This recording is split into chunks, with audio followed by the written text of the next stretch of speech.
Galvão, amigos do Grande Prêmio, do GP às 10, Pedro Henrique Marum aqui. Você pode estar vendo esse vídeo em exibição no sábado ou na segunda-feira e pode estar vendo esse vídeo fora da exibição em qualquer dia da sua vida. Essa é a maravilha que a internet fornece pra gente. Eu vim aqui hoje, tô gravando esse vídeo ainda durante o fim de semana do GP de Eifel. Claro, você que está vendo no sábado sabe disso, porque fez 20 anos na última quinta-feira, dia 8 de outubro, do primeiro título mundial do Michael Schumacher com a Ferrari em 2000. O resultado no GP do Japão, a vitória no GP do Japão de 2000, ele foi campeão com uma rodada de antecedência, mas aquele campeonato foi muito apertado. Na verdade, tem a sequência de anos, de temporadas do Schumacher com a Ferrari. Depois que ele sai da Benetton em meados de... Ele anuncia que vai à Ferrari em 96, ainda em meados de 95. Né? Termina aquele campeonato, é campeão, bicampeão, vai para a Ferrari e aí vocês sabem, a Ferrari já estava ali numa estrada que tinha começado... Na verdade, quando o Montezemolo chega e depois em 93 o Montezemolo traz o Jean Todt para capitanear esse projeto, o Todt fecha com o Schumacher, a Ferrari já estava bem mais organizada, bem mais pronta ali em meados dos anos 90. Mas vem duas derrotas seguidas para a Williams, uma Williams que era melhor mesmo, era mais forte. O Schumacher faz uma temporada de 97 fortíssima, consegue levar a briga com o Villeneuve para o final, tem todo aquele problema, né, que ficou na memória da Fórmula 1, um empurrando o outro para fora, o Schumacher acaba punido, desclassificado do campeonato e, obviamente, sem o título. Em 98, a McLaren deu o pulo do gato, tinha um carro muito mais forte, mas, novamente, o Schumacher foi guiando muito bem e conseguiu levar aquela briga para o fim, mas o Mika Häkkinen foi campeão. Em 99, a Ferrari tinha todas as condições do mundo de ser campeã, enfim, mas o Schumacher quebra a perna num acidente durante a temporada, perde grande parte daquele período e fica fora do título. Mesmo assim, o Irvine chega também ao fim com chance de estocar a McLaren e não consegue, o Häkkinen é campeão. E aí, em 2000, era o quinto ano do Schumacher já com a Ferrari. É claro, a gente fala muito na formação de grandes períodos dominantes. A Ferrari, ela formou uma equipe dominante ao largo dos anos 90. A formação com o Jean Todt, a reorganização da Ferrari, né? O Todt traz a Ferrari para trabalhar de volta na Itália, porque tinha saído no começo dos anos 90. O Schumacher chega num momento mais propício em 96. No ano seguinte, vem a equipe do Schumacher na Benetton, né? Com Ross Brown e com Rory Byrne. A Ferrari vai formando, vai dando passos claros nos anos seguintes. Mas quando você forma uma equipe campeão, isso é só uma parte do trabalho. Você precisa da parte complementar, que é, de fato, ser uma equipe campeã. E 2000 já existia sim um burburinho. Sabe como é que funciona a imprensa italiana, o público italiano, os tifosi. A Ferrari está sempre em crise. Então, já algumas pessoas tinham dúvida. Claro, não era uma grande crise, mas era aquela sensação de tudo foi feito, tudo correto, todo mundo disse que estava correto, mas e agora? Quando vem o título? E em 2000, o Schumacher começa o campeonato dominando, mas ele tem uma sequência muito difícil na Europa, na metade do campeonato mais ou menos.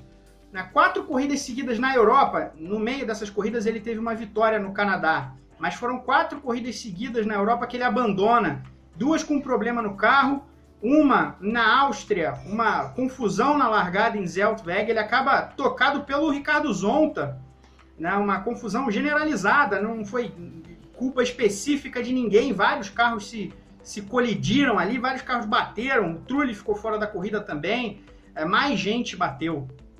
E depois, e essa sim é um erro muito claro, na Alemanha, em Hockenheim, o Fisichella de Benetton, né, de Benetton, o Fisichella tenta dar um pulo ali por fora na largada, e aí ele não consegue diminuir quando o Schumacher, que está à frente dele, brigando ali no que era a terceira posição, ele estava disputando a segunda no momento, o Fisichella bate na traseira do Schumacher e os dois acabam fora da corrida. E o Häkkinen cresceu, ele aproveitou para marcar pontos nesse período e nas duas corridas seguintes ele consegue ganhar também e passar à frente do campeonato e abrir uma vantagem.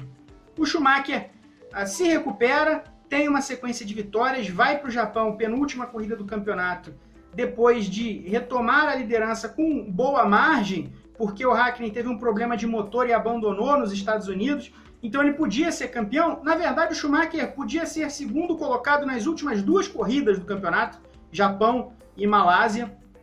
Ele seria campeão, mesmo que o Häkkinen ganhasse as duas, os dois ficariam empatados. O Schumacher já tinha garantido que teria mais vitórias, então o Häkkinen precisava passá-lo na pontuação, precisava ganhar as duas corridas e que o Schumacher fosse terceiro em pelo menos uma. E se ele ganhasse aquela corrida, o Schumacher, se vencesse no Japão, ele garantiria o título de vez. Foi isso que aconteceu na corrida que o Schumacher escolheu como a maior corrida da vida dele, né, da carreira dele. A corrida do terceiro título mundial, primeiro com a Ferrari. Por quê? Aquela corrida foi muito legal mesmo, foi muito boa, porque a Ferrari aparentava estar bem na frente nos treinos livres. Mas na classificação o Schumacher faz a pole em cima do Häkkinen por 9 milésimos só.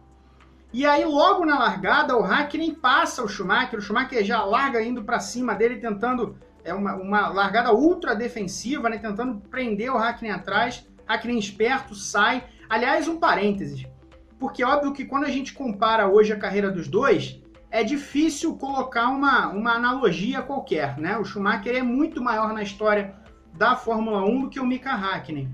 Mas naquele momento, em 2000, os dois tinham 2 títulos. Então eles estavam brigando ali para ver quem seria o primeiro piloto daquela geração a ser tricampeão mundial. Um dos dois seria tricampeão mundial. Naquele momento, o Schumacher não era muito maior do que o Häkkinen na história da Fórmula 1. Eles eram pilotos de mesmo tamanho.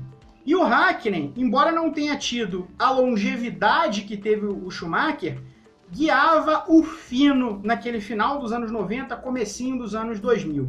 Dito isso, o Häkkinen passa o Schumacher na largada e, como o Schumacher disse, numa entrevista para a revista Auto Sport inglesa, há alguns anos, creio que em 2012 ele deu essa entrevista, eles fizeram 40 voltas de classificação, os dois, né? Porque eles andavam no mesmo patamar, os dois andavam juntos, faziam voltas praticamente iguais durante aquela corrida quase inteira. A corrida teve 53 voltas e durante grande parte da prova os dois empilhavam voltas iguais ali, voltas de mesmo nível. Muito melhor do que não só os companheiros de equipe, respectivamente Barrichello na Ferrari e o David Coulthard na McLaren, mas que todo o resto do grid, os dois andando demais e muito na frente. Foi uma corrida com 2 paradas nos boxes. Na primeira, o Häkkinen consegue retomar a frente. Na segunda, a Ferrari acerta a estratégia. O Schumacher sempre fez muito isso, né, de andar forte demais nas voltas antes de ir ao pit lane, fazer um pit stop. E ele nem conseguiu andar tão rápido assim nessas voltas entre a ida do Häkkinen aos boxes e a ida dele. Ele pegou tráfego e ainda teve que fugir do Alexander Wurz, que rodou na frente ali e ficou com metade do carro dentro da pista, atrapalhando todo o tráfego da corrida. Aliás, a Benetton, que deu os primeiros 2 títulos mundiais do Schumacher, quase tirou o terceiro, com o Fisichella batendo nele na Alemanha e o Wurz rodando no Japão. O Wurz hoje, aliás, vocês sabem, presidente da Associação dos Pilotos.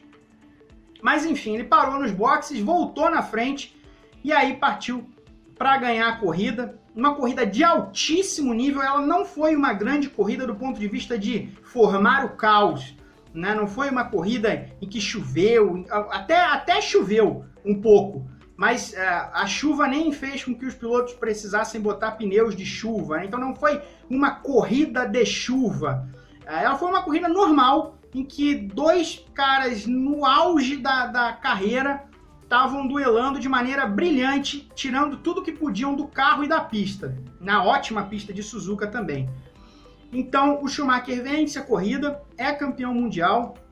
Ele chegou a falar depois que ele não sabia nem o que dizer, e ele festejou tanto que ele nunca ficou tão perdido depois de festas, né? Você imagina o que aconteceu nas festas nos dias posteriores.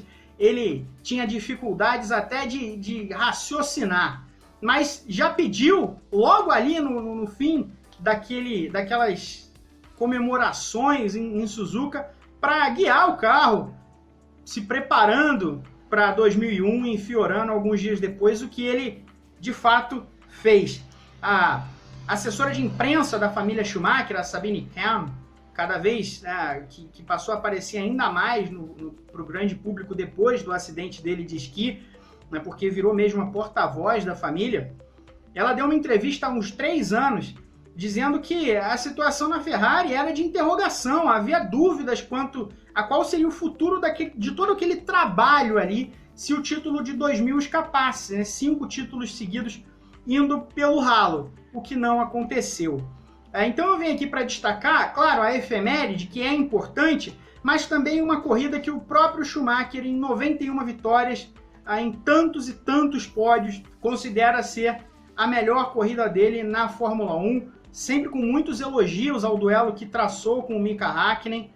O Schumacher teve muitas rivalidades na carreira, rivalidades que se tornaram até um tanto quanto grosseiras, como com Damon Hill, com Jacques Villeneuve, mas não foi o caso com o Häkkinen de maneira geral. Os dois tinham enorme respeito um pelo outro, e isso se manteve da parte do Schumacher mesmo depois que ele ganhou um tamanho tão maior, tão mais representativo.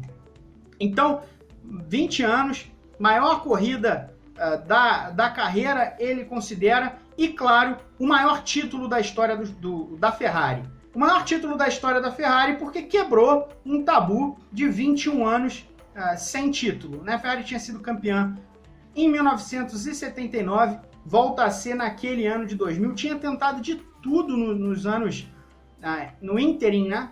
Tinha contratado pilotos de renome, tinha tido gente fortíssima como Gilles Villeneuve, como Didier Pironi, como Nigel Mansell, como o Alan Prost, e não conseguiu de jeito nenhum ser campeã. Naquele momento, ela voltava ao Olimpo da Fórmula 1. No que se diz respeito a títulos de pilotos, a Ferrari estava no que era a maior seca da história, uma seca inimaginável, impensável, 21 anos sem título. O recorde antes disso tinha sido 11 anos entre os títulos do John Surtees em 1964 e do Niki Lauda em 1975. Claro, de lá para cá, a Ferrari, depois do seu período de maior domínio na história, dos 5 títulos seguidos, voltou a ser campeã com o Kimi Raikkonen em 2007, mas está no que é atualmente a segunda maior seca da história, 13 anos e contando sem título. Claro, não será campeã esse ano a Ferrari, ainda que consiga ser campeã no ano que vem, que é altamente improvável, porque as regras esportivas, né, serão as mesmas que neste 2020, ainda serão 14 anos.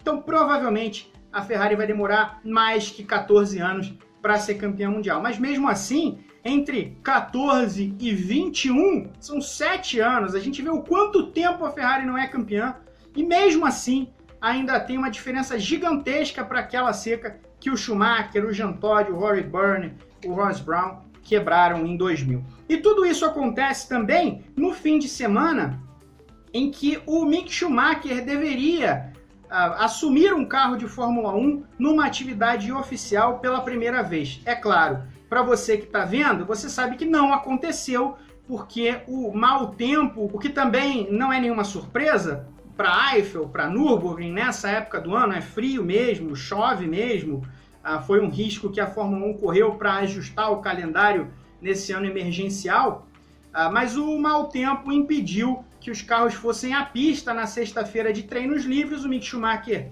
faria um treino livre com a Alfa Romeo faria o primeiro treino livre com a Alfa Romeo. É um piloto que está muito bem cotado na academia de jovens pilotos da Ferrari, evidentemente lidera o campeonato da Fórmula 2. Se fechar o título da Fórmula 2, e mesmo que não feche, o Mick Schumacher está muito perto da Fórmula 1. Eu ficaria extremamente surpreso se o Mick Schumacher não estiver no grid da Fórmula 1 em 2021 com a Alfa Romeo.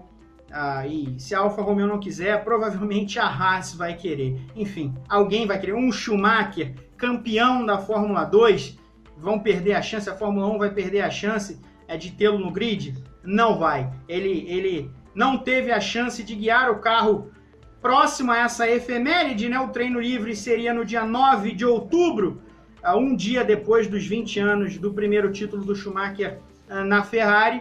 Isso não aconteceu, mas ele vai ter novas oportunidades, mesmo que não sejam neste ano, mesmo que a nova oportunidade não chegue nessa reta final da temporada 2020. Eu particularmente acho que vai ser ainda em 2020. Em 2021, ele provavelmente vai guiar os carros da Fórmula 1 várias vezes durante o campeonato. Valeu, pessoal. Eu vim aqui para lembrar essa efeméride, achei que valia, uma corrida histórica, um momento histórico, um personagem histórico. Nürburgring também pode, se você está vendo esse vídeo depois do domingo, já sabe se o Lewis Hamilton igualou ou não o número de vitórias do Michael Schumacher, mas a vitória mais representativa da carreira do Schumacher acabou de completar 20 anos. Valeu, pessoal. Um grande abraço para vocês e até mais.